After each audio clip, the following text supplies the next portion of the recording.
Alright, so this is going to be another movie review. This one's called Macon County Line 1974.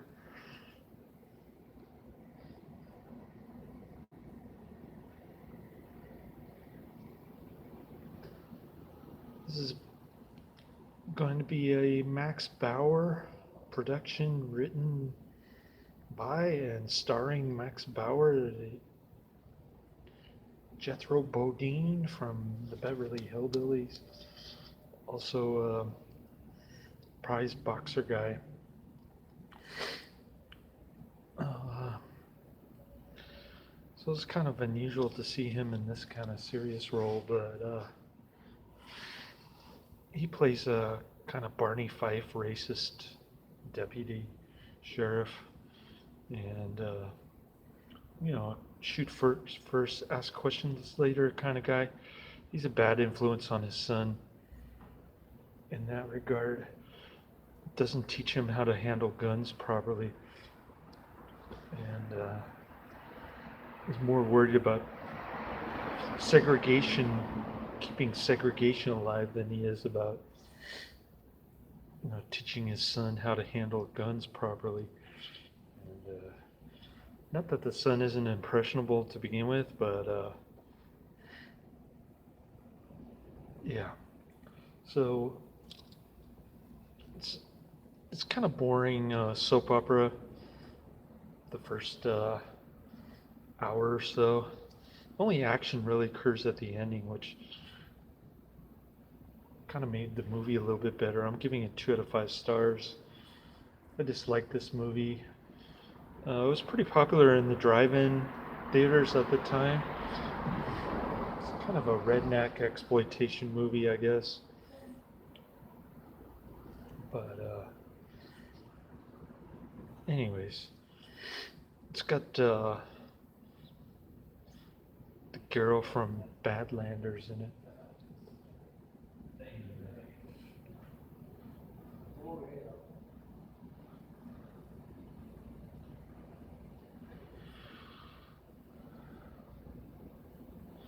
So it starts out with these two drifter guys. Um, they're with a prostitute and they're getting chased by the cops, I guess. I couldn't really figure out what was going on. There's a little bit of nudity in this one. And mostly the guy's butt. But you do see a little bit of female nudity in it also with the prostitute. And the Badlanders girl gets naked, although it's got tricky camera angle shots. You can't really see much. And that's about it in terms of nudity. Doesn't waste any time though. I mean, it's right there in the first scene.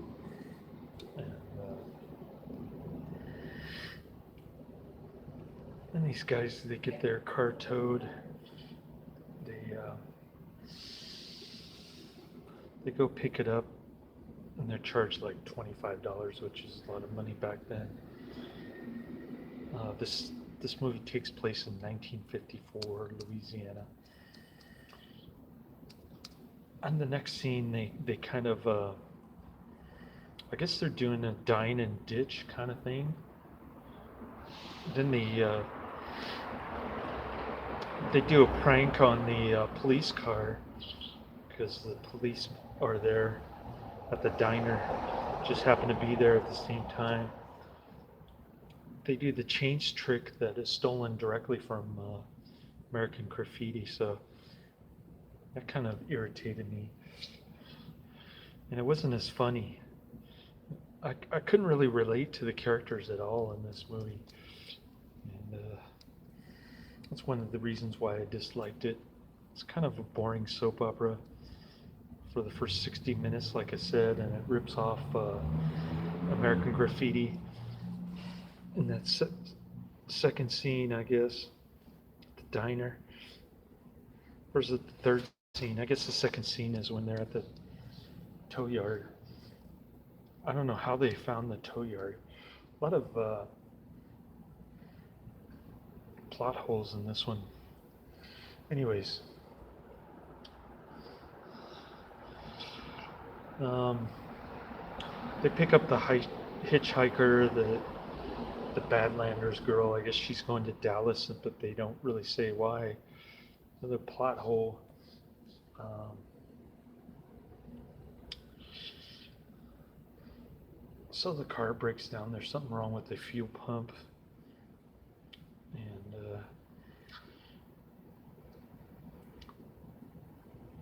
the guy's only able to do a temporary patch because they only have like $5 left. And the girl's kind of flat broke.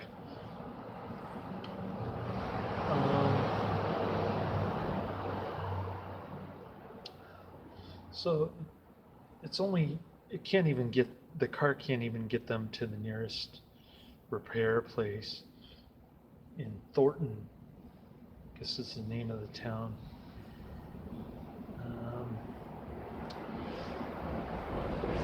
So there's Studebaker. I guess it's Studebaker. It breaks down, and they're right next to the deputy sheriff's house, crazy Max Baer. And right before this, Max Baer's wife gets raped and murdered in her own house by a bunch of thugs.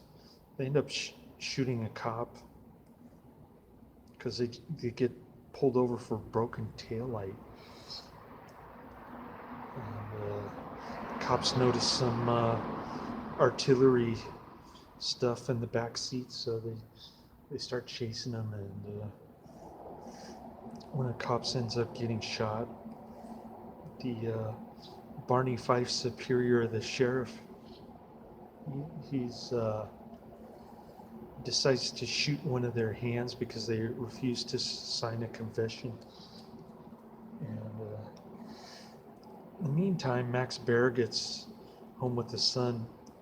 It's kind of dark at night, and he sees his wife all bloody. The son, he tells his son to wait outside, and the son disobeys his father, goes inside, sees his mother all bloodied up and murdered and stuff. Then the son starts having a nervous breakdown, and like a total fool, the Max Baer starts going after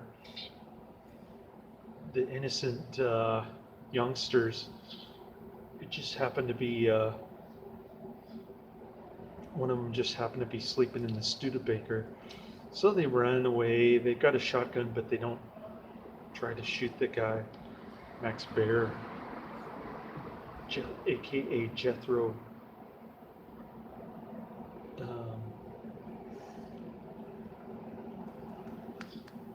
So they end up going to this boathouse. The girl gets shot in the ear or something, but she roughs it out.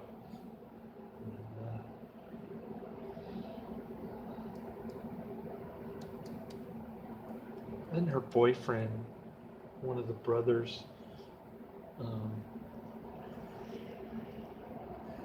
he goes and tries to get a boat. There's some shots exchanged, and I can't really spoil the ending, but it's kind of a cool plot twist ending, kind of lots of action to make up for the lack of action in the first hour. And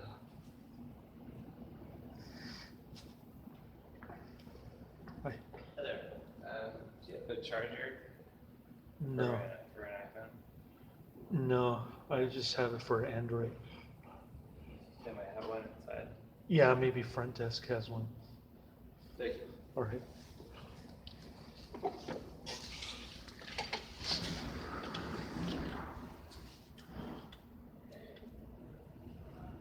Anyways, sorry, the guy's asking me for an iPhone charger, and this is an Android. So, tell him to go to the front desk. What was I gonna say? Oh, the other brother's kind of ticked off that his brother got the girl, or there's only one girl, or something like that.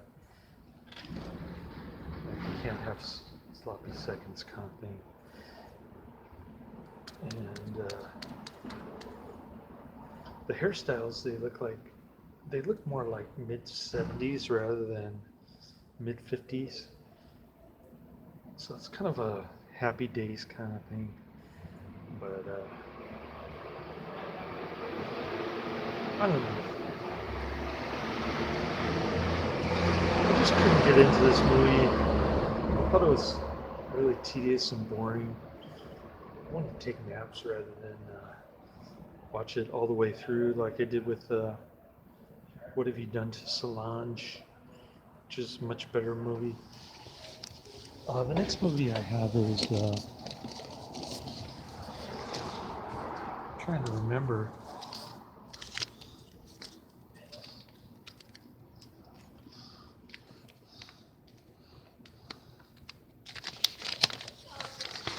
Let's see what I got here. Cooley High, 1975. The Black American Graffiti. Another American Graffiti ripoff from the mid 70s. I'm not looking forward to that one particularly. But hopefully it's better than this one. Anyways, kind of a depressing ending. I really like the ending. If it had been a longer ending, I think it would have been a more interesting movie. But no, this movie's like an hour and 28 minutes long, and just felt like it was much longer than that. If you know what I mean. Kind of a boring, kind of had a television feel, maybe because Max Baer was in it, and he was previously a television actor, but I don't know. It's just a rated R kind of television movie to me. Didn't really, they say it's based on true events, but I don't believe it. I saw one reviewer who said it was all a bunch of hoo-ha in terms of telling the truth, being a true story. So, not a great movie. I was disappointed. I'll probably be disappointed by the next movie. So I think I'm not up for a few hours. I got about 8 hours of sleep, which is pretty good for Sunday. But gotta work 3 hours, 3 jobs today, and then another 2 jobs on Tuesday. So I'm gonna be burned out again. But I got Saturday off. Maricela gave me the Dear Johnny text message on my cell phone, which wasn't that surprising because she had been flaky, telling me she was working weekends. Now she says she has a new job. She can't date me at all. And she knew that she was holding me up because I could have opened a chat with another gal in Palo Alto, more affluent Chinese gal.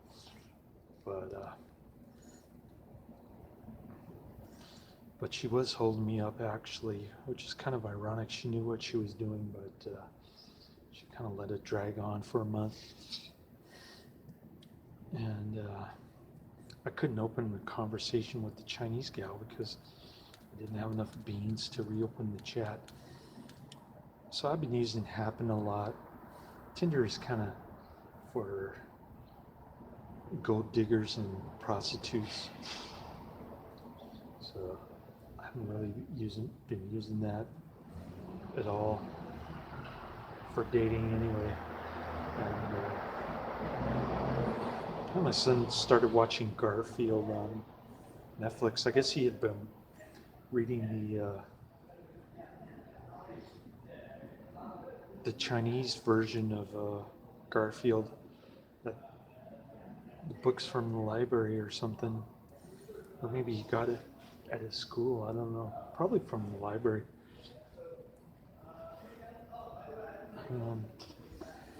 Or from his school. He's going to a Chinese immersion school. He was pretty happy. Yeah, I gave him burritos for lunch. He was dreaming of eating those, and he prayed for it too. So that was pretty cool. Didn't really get to see him much though because I was sleeping pretty much the whole time.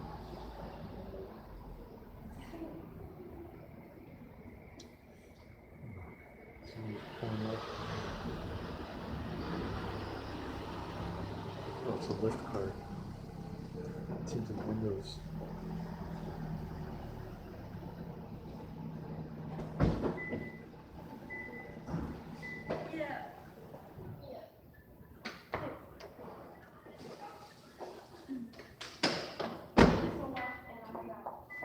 Thank you.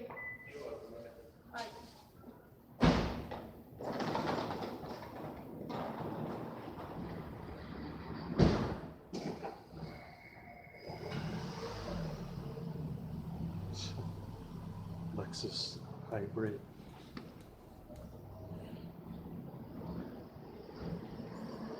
Chinese one looked kind of drunk or tired or something.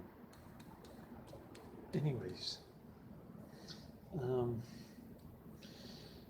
some more dating woes, but it's to be expected with online dating apps. I never thought Maricela was all that serious, even though she's Catholic. She told me that her brother-in-law wanted her to get pregos and married, and she told him no. So I think she's just looking for more friends, more guy friends. She's kind of like my former coworker, Symphony. She likes to hang out with guys, even if they're married and stuff, like a pretend brother or something like that.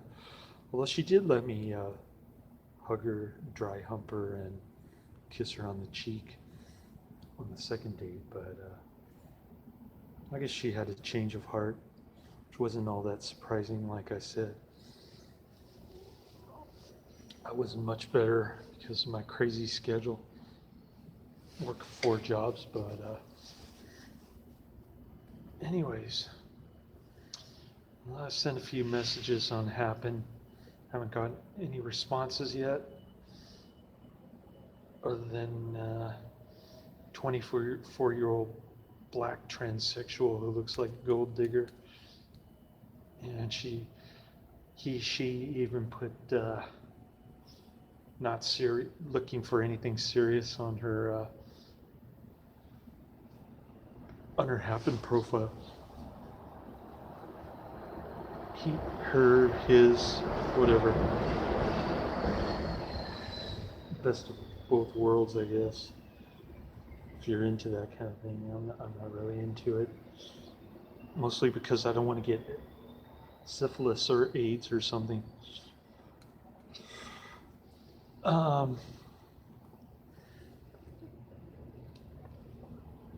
probably was even more averse to transsexuals when my mom wasn't crazy. She's kind of I don't know, she's kind of a hippie Catholic. She's always been that way, but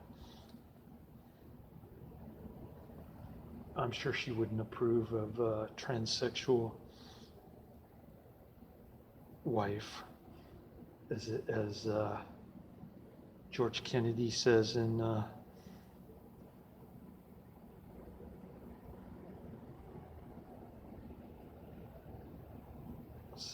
what's that Police Squad movie?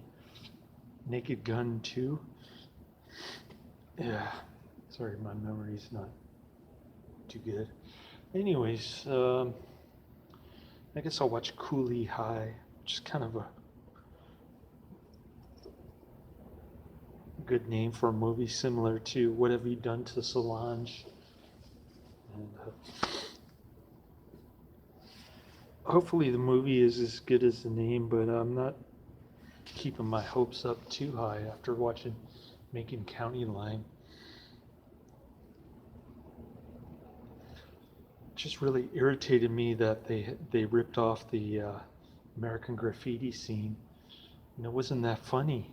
It wasn't as funny as the Richard Dreyfuss version of it in American Graffiti. So, anyways, what else was I gonna say? Oh yeah, my son's into coding now. He doesn't like Khan Academy math or Teenage Liberation Handbook or speed reading. He likes the coding that trying to teach to other kids. So I got him on the free website, the scratch.mit.edu, and he seems intrigued by that. So I just let him play around with it, similar to Sudbury School type of philosophy. Just let him do whatever sparks his curiosity, kind of thing, so that he can unlearn his rigid Common Core curriculum at the Chinese immersion school.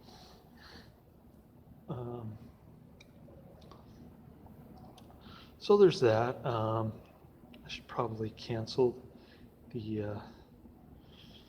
other curriculum that costs like $200 a year. Got to remind myself to do that. I got his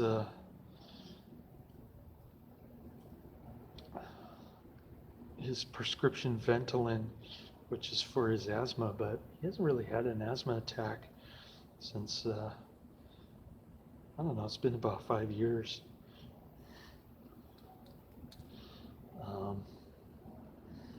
So that was about $53, but got his mother to pay for half of it. I don't know how. But, hi, how are you? Good, how you doing? Good. Anyways, that's the end of my review, and I guess I'll start watching Coolie High because it's still a little busy out here. There's one car out. People are coming in and out. One guy asked me for a charger. Lift cars and vans blocking my driveway. One van was at the wrong hotel. They always get this place mixed up with Holiday Inn. Anyways, enough about my personal stuff. I think I covered everything.